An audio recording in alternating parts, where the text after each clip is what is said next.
मी निवेदिका वीणा Dighe. लेनोरा माइंडट्यून कन्सल्टंट्सच्या एन्हान्सिंग happiness या सिरीजच्या आजच्या दुसऱ्या भागात मी तुम्हा सर्वांचं स्वागत करते. आजच्या भागात डॉक्टर सीताराम कोल्हे सरांना मला एक फार वेगळा प्रश्न विचारायचा आहे. सर, आर्थिक स्थैर्य मिळण्यासाठी काउन्सिलर किंवा थेरपिस्ट काही उपाय देऊ शकतो का, आणि तो कशा प्रकारे? आज आपल्याला या ठिकाणी जो प्रश्न विचारलेला गेलेला आहे, आपल्याला वाटेल आर्थिक स्थैर्य आणि सायकोलॉजीचा काय संबंध.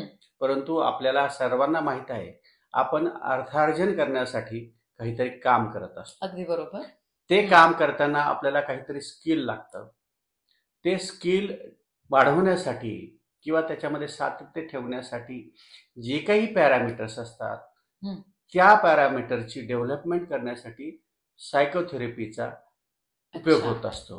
आणि ते जे पॅरामीटर्स आहे, आपण कशामध्ये कमी आहोत, जसं सॉट अनालिसिस करतात किंवा इतर काही गोष्टी आपण करतो, त्या अनालिसिस करून घेण्यासाठी या सेंटरचा उपयोग होतो. आपण त्यामध्ये ज्या पॅरामीटर्सला कमी पडतो ते आपण डिटेक्ट करून त्या पॅरामीटर्समध्ये जर आपण वाढ केली तर आपण आपलं स्किल वाढवू शकतो. स्किल वाढवलं म्हणजे आपोआपच आपल्या कामामध्ये आपल्याला गती मिळते, कामात प्रगती होते आणि अर्थार्जन आपलं वाढतं. समजा एखादा बिझनेस असेल किंवा एखादी नोकरी असेल, ती आपण जर स्किल वापरून जर केली तर आपल्याला निश्चितच त्याचा अर्थार्जनासाठी फायदा होतो. मिळालेलं अर्थार्जनचं देखील कसं टिकवायचं, त्याला कसं वाढवायचं याची देखील या ठिकाणी तयारी होते आणि आपण एक चांगलं सुखकर असं जीवन जगू शकतो.